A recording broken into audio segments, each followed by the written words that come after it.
Vote দিলে BNP কে দিবেন, না দিলে আপনারা ঘরে শুয়ে থাকেন। কিন্তু আপনারা আমাদের চোখের সামনে দিয়ে ওই জামাত রাজাকারকে ভোট দিবেন আর আপনারা বাড়িতে শান্তিতে থাকবেন, ওই শান্তিতে কিন্তু আমি থাকতে দেব না। আপনারা ভোট দিলে বিএনপিকে দিয়েন, না দিলে আপনারা ঘরে শুয়ে থাকেন। কিন্তু আপনারা আমাদের চোখের সামনে দিয়ে ওই জামাত রাজাকারদের ভোট দিয়ে ঘরে শান্তিতে থাকবেন, ওই শান্তিতে কিন্তু আমি থাকতে দিব না। এভাবেই ভোটারদের হুমকি দেওয়ার অভিযোগ উঠেছে শরীয়তপুরের নড়িয়া উপজেলা বিএনপির সাংগঠনিক সম্পাদক মতিউর রহমান সাগরের বিরুদ্ধে। ইতোমধ্যে তার এই বক্তব্যটি সামাজিক যোগাযোগ মাধ্যমে ছড়িয়ে পড়েছে। এরপর থেকেই স্থানীয় ভোটারদের মাঝে আতঙ্ক বিরাজ করছে। ঠিক আওয়ামী লীগের অবস্থাটা হয়ে গেছে এরকম, এরা জামাতেরও বলবো যে ভাই কোনো চিন্তা করেন না, আপনাদের লগে আছি, বিএনপিরও বলবো যে আপনাদের সাথে আছি, এটা আমার ধারণা।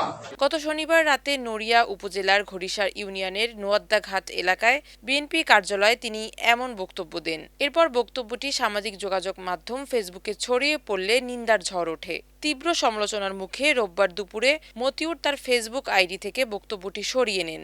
পরে একই দিন বিকেল 4টার দিকে ফেসবুক লাইভে তিনি দাবি করেন তার বক্তব্যটি একটি মহল কাটছাঁট করে সামাজিক যোগাযোগ মাধ্যমে অপপ্রচার চালাচ্ছে। ওই বক্তব্যে তাকে বলতে শোনা যায়, আওয়ামী লীগের যে সকল ভাইয়েরা এলাকায় আছেন, দূরে আছেন, বিভিন্ন অরাজকতা করেছেন, আজকে থেকে মাফ করে দিব। আমরা প্রতিহিংসার রাজনীতি করতে চাই না। আওয়ামী লীগের যে সমস্ত ভাইরা এলাকায় আছেন, দূরে আছেন, যারা বিগত দিনে আকাম কুকাম করেছেন, বিভিন্ন অরাজকতা করেছেন, আপনাদেরকে আমরা মাফ করে দেব। আমরা প্রতিহিংসার রাজনীতি করতে চাই না।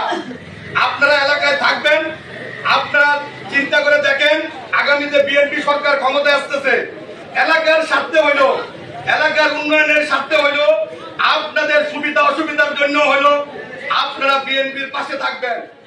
ওই বক্তব্যে তাকে বলতে শোনা যায়, আওয়ামী লীগের যে সকল ভাইয়েরা এলাকায় আছেন, দূরে আছেন, বিগত দিনে আকাম কুকাম করেছেন, বিভিন্ন অরাজকতা করেছেন, আজকে থেকে মাফ করে দিব। আমরা প্রতিহিংসার রাজনীতি করতে চাই না। আপনারা এলাকায় থাকবেন। চিন্তা করে দেখেন আগামীতে বিএনপি সরকার ক্ষমতায় আসতেছে। এলাকার স্বার্থে হলেও, উন্নয়নের স্বার্থে হলেও, সুবিধা অসুবিধার স্বার্থে হলেও আপনারা বিএনপির পাশে থাকবেন।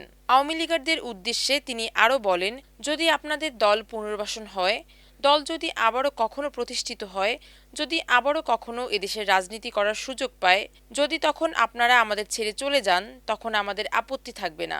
আমাদের চোখের সামনে দিয়ে ওই জামাত রাজাকারদের ভোট দিয়ে ঘরে শান্তিতে থাকবেন, ওই শান্তিতে কিন্তু আমি থাকতে দিব না। যদি আপনাদের দল কখনো পুনর্বাসন হয়, আপনাদের দল যদি কখনো আবার প্রতিষ্ঠিত হয়, আপনাদের দল যদি আবার এদেশে রাজনীতি করার সুযোগ পায়, তখন যদি আপনারা আমাদেরকে ছেড়ে চলে যান, আমাদের কোনো আপত্তি থাকবে না। কিন্তু আপনারা আমাদের চোখের সামনে দিয়ে ওই জামাত রাজাকারকে ভোট দিবেন আর আপনারা বাড়িতে শান্তিতে থাকবেন, ওই শান্তিতে কিন্তু আমি থাকতে দেব না। বিষয়টি নিয়ে জানতে মতিউর রহমান সাগরের মুঠোফোনে একাধিকবার কল দিলে সেটি বন্ধ পাওয়া যায়। তবে হোয়াটসঅ্যাপে কল দিলে তিনি কল রিসিভ না করে কেটে দেন।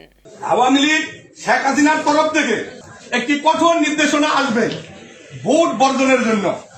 আমরা যখন, এটা আমার ব্যক্তিগত মতামত, আপনারা এই মতামতের সাথে এক হন কিনা আপনারা বিবেচনা করে দেখবেন।